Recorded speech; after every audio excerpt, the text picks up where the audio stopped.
Hello friends. इस video में हम बात करेंगे मिनिमलिज्म और अर्ली रिटायरमेंट की। वैसे तो अर्ली रिटायरमेंट के लिए मैंने कई वीडियोस बनाए हैं जिसमें मैंने मिनिमलिज्म का जिक्र किया था, लेकिन आज मैं इस वीडियो में आपको एक्सप्लेन करूंगा कि मिनिमलिज्म आपको एग्जैक्टली ना सिर्फ अर्ली रिटायरमेंट देता है बल्कि बहुत मीनिंगफुल लाइफ भी देता है। ये बहुत बड़ी प्रॉपर्टी है जो आप अपनी लाइफ में ऐड कर सकते हैं। इसका मैंने टाइटल जैसे रखा है, कम खर्च ज़्यादा आज़ादी। तो हम क्यों फँस जाते हैं रेस में, इसके बारे में मैं बताता हूँ। हम सब चाहते हैं फ्रीडम, यानी कि दिन रात काम करते हैं और फिर चीज़ें खरीदने लग जाते हैं। हम ऑफिस में 8-8 9-9 घंटे काम करते हैं और फिर उसके बाद जो पैसे मिलते हैं उनमें से अधिकतर पैसा हम कुछ ऐसी जगहों पर खर्च कर देते हैं जिनकी एक्चुअल में हमें उतनी नीड है भी नहीं। जैसे बहुत महंगा फ़ोन खरीद लेना, ब्रांडेड कपड़े हर महीने खरीदते रहना, या फिर ऐसी बड़ी कार खरीद लेना जिसकी हमें ज़्यादा ज़रूरत थी नहीं और हम उससे सस्ती या कम खर्चे वाली कार भी खरीद के अपना काम चला सकते थे बड़ी आसानी से।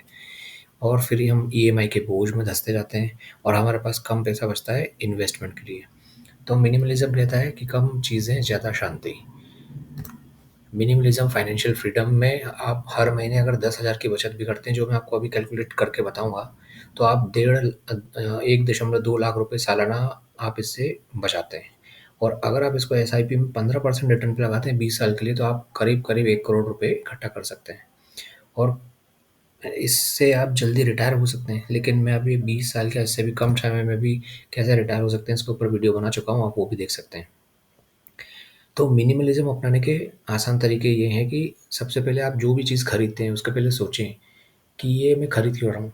ये मेरी ज़रूरत है या फिर मैं दिखावा करने के लिए खरीद रहा हूँ कि ये दूसरे मेरी तारीफ़ करेंगे, मुझे देख के दूसरों के कंपेयर में मेरा स्टेटस अच्छा हो जाएगा, या फिर आपने आपको खुशी मिल रही है उस चीज़ को खरीदने से और वो खुशी सिर्फ़ टेम्परेरी है। आप क्यों खरीद रहे हैं? मेरा यहाँ पे ये रहेगा कि अगर आप सबसे पहले ये सोचें कि ये मेरी ज़रूरत है या मैं इस चीज़ को ना खरीद के ये खरीद रहा हूँ क्योंकि मुझे इसमें ज़्यादा कम्फ़र्ट है, तो आप उसको खरीदें। अनयूज़्ड सब्सक्रिप्शन बंद कीजिए। कई लोग हैं जिन्होंने ऐसे सब्सक्रिप्शन लेके रखे हैं जो उनके पता ही नहीं उन्होंने लेके रखे हैं और वो चले जा रहे हैं। जैसे कई लोग हैं जो घर में आजकल टीवी कम देखते हैं या टीवी देखते भी हैं तो उनमें कई चैनल्स ऐसी हैं जो उन्होंने लेके रखी है लेकिन वो देखते नहीं हैं। तो आप उनको यूज़ करना, आप उनका खर्चा बंद कीजिए। आपने कहीं इंटरनेट पे ऐसे सब्सक्रिप्शन लिए होंगे, जैसे शायद आपने प्राइम का या नेटफ्लिक्स का लेके रखा होगा जिसका आप बहुत कम यूज़ करते हो, और अगर आप यूज़ करते भी हैं तो बहुत 1 या 2 मूवीज़ देखने के लिए करते हैं, जो आप शायद उसी उसी एंटरटेनमेंट से जो डोपामाइन आप में रिलीज़ होता है, आप किसी दूसरे माध्यम से भी वो एंटरटेनमेंट प्राप्त कर सकते हैं जो शायद सस्ता या फ्री ही अवेलेबल है। तो आपको वो चीज़ में भी फ़ायदा होगा। कपड़े और गैजेट्स लिमिटेड करें। और जैसे कि कई लोग हैं महँगी घड़ियाँ खरीदेंगे कि नहीं, हमें एप्पल की ही वॉच चाहिए, हमें ऐसी चीज़ें ही चाहिए जो बिल्कुल महँगी और लग्ज़री दिखे, जो हमारे स्टेटस सिंबल को बढ़ाए। इन चीज़ों पे खर्चा कम करें और अनुभवों पर खर्च करें, यानी कि घूमने में, नई जगहों पे जाने में, नए एजुकेशन प्राप्त करने में, नई स्किल्स लर्न करने में, चीज़ों पे नहीं। और बचत को निवेश में बदलें। तो अभी मैं आपको बताऊँगा कि ये चीज़ कैलकुलेटिवली कैसे पॉसिबल है। तो मिनिमलिज़्म का असली मतलब गरीबी नहीं है, मिनिमलिज़्म का असली मतलब है कंट्रोल करना अपने पैसे, अपनी ज़िंदगी पर। क्योंकि अगर आप कम सामान खरीदेंगे, लिमिटेड सामान खरीदेंगे, जो आपका काम का है वही सामान खरीदेंगे, तो आपको अपनी लाइफ़ को मैनेज करना भी बड़ा आसान हो जाएगा। तो अभी मैं इस पीपीटी को बंद करने के बाद आपको एक कैलकुलेशन दिखाऊँगा। फ़िलहाल के लिए कंक्लूज़न पे हम नहीं आते और हम उस कैलकुलेशन पे आते हैं। जैसे मान लीजिए आपने एक कार ली और आपने सोचा कि मैं 15 लाख की कार ले रहा हूँ। हो सकता है वो कार कोई बड़ी कंपनी की अच्छी कार हो और आपने उसका बजट 15 लाख बनाया, लेकिन आप चाहें तो वही 4 पहिए की गाड़ी जो आपको एक जगह से दूसरी जगह तक ले जाती है, जिसमें एसी भी अवेलेबल है, जिसको आप चला भी सकते हैं। और आप मैं अगर आप देखें तो कई लोग हैं ऐसे जो ज़्यादा सीसी की कारें लेते हैं और इंडिया की सड़कों की हालत को देखते हुए वो कभी भी उस इस हाई सीसी की कार को, मुझे नहीं लगता कि 120 या 130 की स्पीड पे भी वो लगातार भगाते होंगे। कभी एक आध बार मौका मिल गया तो वो उस आनंद को अनुभव कर लेते हैं, लेकिन असल में आप वो उस क्षण भर के आनंद के लिए आपने कितने ही रुपए खर्च कर दिए होते हैं, आपको पता नहीं रहता। तो आप अगर 15 लाख की कार भी ले रहे हैं, तो आप उसमें ऐसा कौन-सा एडिशनल फ़ीचर आप प्राप्त कर रहे हैं, जो आपको शायद 8 लाख की कार में नहीं मिलेगा। आप ये देखिए, बहुत कम फ़ीचर्स ऐसे निकलेंगे जो आपको 15 लाख की कार में मिल रहे हैं और 8 लाख की कार में वो नहीं है। और आप सोचिए उस चीज़ के लिए आप 15 लाख खर्च कर रहे हैं। तो मैं कहूँगा 8 लाख भी नहीं, 10 लाख खर्च कीजिए। 10 लाख में भी अगर आप खर्च करते हैं तो आप इसमें 5 लाख सेव कर लेंगे। और अगर आप महीने के सब्सक्रिप्शन ₹500 खर्च कर रहे हैं, आप इसको ज़ीरो कर दें तो ₹500 महीने का बचाएँगे। और पर मंथ का मैं यहाँ लिखते जाता हूँ, पर मंथ यहाँ बचाएँगे। अगर आप आउटिंग पे जाते हैं, जैसे कि आउटिंग का मेरा मतलब है कि उसी जगह पे बार-बार जाना, किसी पार्टी में या किसी रेस्टोरेंट्स में, तो ऐसी जगहों पे रेस्टोरेंट से कहीं पे जाते हैं और आप 4 लोगों का बिल भी करीब 1800 या ₹2000, जो कि बहुत आम बात है, बनता है, तो आप इसको बचाइए। ये ₹2000 आपके बहुत काम आएँगे, मैं बताता हूँ किस तरीके से। और यहाँ पे इसको ज़ीरो कीजिए। घर का खाना खाइए, घर पे कुछ अच्छा बनाइए, लेकिन बाहर मत जाइए, इससे आपकी हेल्थ पे भी अच्छा असर पड़ेगा। क्लोथ्स, क्लोथ्स हैं, तो क्लोथ्स में आप कई बार मैंने देखा है कि लोग अ, असल में पहले के ज़माने में ऐसा होता था कि कोई इंसान अपने कपड़ों को जीवन भर चला लेता था। जीवन भर मतलब कि वो उसके जब वो यंग होता था तब उसने उस कपड़े से कुछ धोती या कुर्ता बनवाया और वो ज़िंदगी भर उसको अच्छे से मेंटेन करके रखता था और चल जाते थे। ये हमारे दादा-परदादा के ज़माने में हमने सुना है। आज के टाइम पे 2-3 महीने बाद ही कई लोग टी-शर्ट फेंक देते हैं कि अब ये पुरानी हो गई। और इसके लिए 2 चीज़ें ज़िम्मेदार हैं। आप या तो सस्ती टी-शर्ट्स खरीद के उसको फिर रिजेक्ट कर देते हैं, या फिर आप उससे बोर हो जाते हैं, भले वो ब्रांडेड टी-शर्ट हो। तो यहाँ मेरा मतलब है कि आपको क्या ये क्लॉथिंग खुशी देता है? अगर ये खुशी देता है तो क्यों देता है? क्योंकि आप अच्छा दिखना चाहते हैं और दूसरों को अच्छा दिखाना चाहते हैं, या आप स्टेटस मेंटेन करना चाहते हैं। तो मुझे लगता है कि इसके लिए ₹1000 पर मंथ खर्च करना सही नहीं है। आप इसको ₹1000 पर मंथ भी अगर खर्च कर रहे हैं, तो इसका मतलब है कि ₹12,000 साल के, और ये एक व्यक्ति का खर्चे हैं। आपके घर में 4 लोगों का बजट और भी बढ़ जाएगा।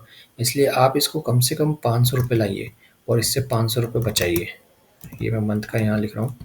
ये ये भी मैं कहूँ तो ₹500 को ज़ीरो तो नहीं कर सकते, लेकिन आप इसको कम तो कर सकते हैं। लग्ज़री आइटम्स हम खरीदते हैं। हमने वॉचेस खरीदी तो बहुत महँगी वॉच खरीदी। थ्री इडियट्स मूवी में एक डायलॉग है कि ₹200 की घड़ी भी वही समय दिखाती है, 2 लाख की घड़ी भी वही समय दिखाती है। तो ये मिनिमलिज़्म में ये तरीका अपनाया जाता है सोचने के लिए कि आप फ़िज़ूल खर्ची तो नहीं कर रहे, ये चीज़ आपको हमेशा खर्च करने के पहले सोचना चाहिए। तो आपने अगर लग्ज़री आइटम्स में महँगे परफ्यूम्स खरीदना, खुशबू आ रही है, दूसरों को दिखा रहे हैं। खुशबू तो सस्ते परफ्यूम्स में भी आती है, लेकिन आप महँगे परफ्यूम्स को ही दिखा खरीदना चाहते हैं ताकि दूसरे लोग आपको रईस समझे या फिर आपका स्टेटस बड़ा समझे, तो ये सब चीज़ें सही नहीं है। मुझे लगता है इसमें भी आप ₹1000 तक कटौती कर सकते हैं, और यहाँ पे आप अगर ₹1000 तक की कटौती करते हैं, तो रुपए आपके महीने के बचेंगे। अगर आप घर की बात करें, तो घर में आपने 70 लाख का घर लिया, वो घर इतना बड़ा है कि आपको फिर उसका टैक्स भी ज़्यादा देना पड़ रहा है और आपको उसको मेंटेन करने में भी दिक्कत हो रही है। तो आपने 70 लाख का घर, वैसे घर तो एक प्रॉपर्टी भी होता है, एसेट होता है, जिसे आप खरीदने के बाद आप उससे रेंटल इनकम जनरेट कर रहे हैं, या फिर आप उसको लॉन्ग टर्म इन्वेस्टमेंट के तौर पे खरीद रहे हैं, या बिज़नेस पर्सपेक्टिव से आप फ्यूचर प्लान के हिसाब से खरीदो, ठीक है। लेकिन अगर आप सोच रहे हैं कि नहीं, घर में 4 लोग हैं लेकिन 20 कमरे वाला घर खरीदना चाहता हूँ, या हर एक के अलग-अलग बाथरूम हो और बहुत ही बढ़िया फैसिलिटीज़ हो, लिविंग स्टैंडर्ड हाई हो, तो उस हिसाब से एक्सपेंसेस भी हाई होते हैं। तो यहाँ पे हम 50 हम वैसे तो 10 लाख रुपए तक बचा सकते हैं, मैं ये मानता हूँ। तो फिलहाल अगर आप अर्ली रिटायरमेंट चाहते हैं तो मैं ये कहूँगा कि आप यहाँ पे डेफ़िनेटली 10 लाख रुपए तक बचा सकते हैं, और मिनिमलिज़्म बजट के अकॉर्डिंग आप 60 लाख का घर खरीदते हैं और यहाँ पे आप 10 लाख रुपए लमसम में सेव करते हैं। और यहाँ पे मैरिज अगर आप कर रहे हैं, जो कि मोस्ट ऑफ द केसेस में आज का टाइम पे 15 लाख रुपए तक भी खर्चा इसमें एवरेज माना जाता है। लेकिन फिर भी मानो कि कई लोग मिडिल क्लास हैं या लोअर मिडिल क्लास है और वो 12 लाख रुपए तक का भी खर्चा अगर करते हैं शादी में, तो उसमें अधिकतर खर्चा लोगों को दिखावे पे होता है। उन चीज़ों पे होता है जिसके बारे में कभी जीवन में कोई बात नहीं करने वाला। आज मुझे ही याद नहीं कि मेरी शादी में क्या पकवान बने थे और क्या नहीं बने थे, मैंने तो टेस्ट भी नहीं किए। और अगर मैं अपने किसी दोस्त से पूछूँगा तो वो शायद 1 या 2 के नाम गिना पाएगा, लेकिन उसको भी ज़्यादा चीज़ें नहीं पता। लेकिन हमने क्योंकि दिखावे के लिए बहुत सारे पकवान रखे ताकि एक इम्प्रेशन बन जाए कि नहीं, इसकी शादी में खाना अच्छा था। तो आप वही खाना जो अच्छा लगे लोगों को, लेकिन कम भी बना सकते हैं। यानी कि आप चाहें तो ₹1000 थाली में 100 तरह के मेन्यूज़ देने की बजाय आप ₹600 के या ₹700 की थाली में 8-10 तरीके के मेन्यूज़ दीजिए, जो उससे भी आप क्वालिटी का खाना दे सकते हैं, जिससे आपकी बचत भी होगी, खाने की भी बचत होगी और पैसों की भी बचत होगी। तो यहाँ पे 6 लाख रुपए नहीं तो कम से कम आप मानिए 8 लाख रुपए भी आप शादी में खर्चा करते हैं, तो आप 4 लाख रुपए लमसम में बचाते हैं। आपने अगर अब तक एक छोटा-मोटा मैंने खर्चा बताया, इसके अलावा भी बहुत सारे खर्चे रहते हैं। जैसे कि कई लोगों के पास मोबाइल में ज़रा-सी समस्या आती है तो लोग बेच देते हैं और नया खरीद लेते हैं, जबकि वो मोबाइल हो सकता है 200-300 रुपए या 2000-3000 में भी रिपेयर हो सकता है। तो आप ऐसे में भी 8000 रुपए उस साल के बचा लेते हैं या कई सालों के लिए बचा लेते हैं। तो आप ऐसे खर्चे अगर जोड़ें, तो आपको महीने के लगभग 10,000 रुपए कहीं न कहीं मिल जाएँगे, जिसमें मैं अभी ये खर्चा अगर जोड़ूँ तो ये 3000 4000 रुपए ही हो रहा है, लेकिन 4000 प्लस 6K सेविंग, अगर आप इस तरीके से भी करें इसको, तो ये आपके 10,000 की बचत होती है। और अगर आप यहाँ पे लमसम में देखें, तो आपने यहाँ पे 19 लाख रुपए की बचत करी है। अब आप देखें तो आपने 19 लाख रुपए और इतना बचत किया है, और आपके महीने के अगर एक्सपेंसेस जो हैं, उसमें से अगर आप कुछ एक्सपेंसेस जो हैं, जो नहीं करना चाहिए आपको कभी भी कम, वो है एक हेल्थ इंश्योरेंस, एक टर्म इंश्योरेंस, दूसरा एजुकेशन पे खर्चा, हेल्थ की वेलनेस पे खर्चा। जैसे कि अगर आप कुछ ऐसी चीज़ें ले रहे हैं, जैसे कि रूटीन चेकअप करा रहे हैं, रूटीन चेकअप में आपके शरीर में विटामिन डी कम निकला, आप विटामिन डी की गोलियाँ खा रहे हैं, सप्लीमेंट्स खा रहे हैं, या कुछ ऐसी चीज़ें ले रहे हैं जो आपकी हेल्थ के लिए ज़रूरी हैं, आपको हेल्थी रखने के लिए, तो उन पे खर्चा, इन्वेस्टमेंट और नई जगहों को एक्सप्लोर करना। इन चीज़ों में अगर आप खर्चा कर रहे हैं, तो ये खर्चा लिमिटेड कीजिए, लेकिन ये खर्चा आपके लिए एक इन्वेस्टमेंट की तरह ही है, और इन्वेस्टमेंट में मैं लिमिटेड वर्ड यूज़ नहीं करूँगा। तो यहाँ पर अगर आप वाक़ई में 19 लाख रुपए बचा के और 10,000 की सेविंग करके अगर हम देखें, तो आप यहाँ पे 19 लाख रुपए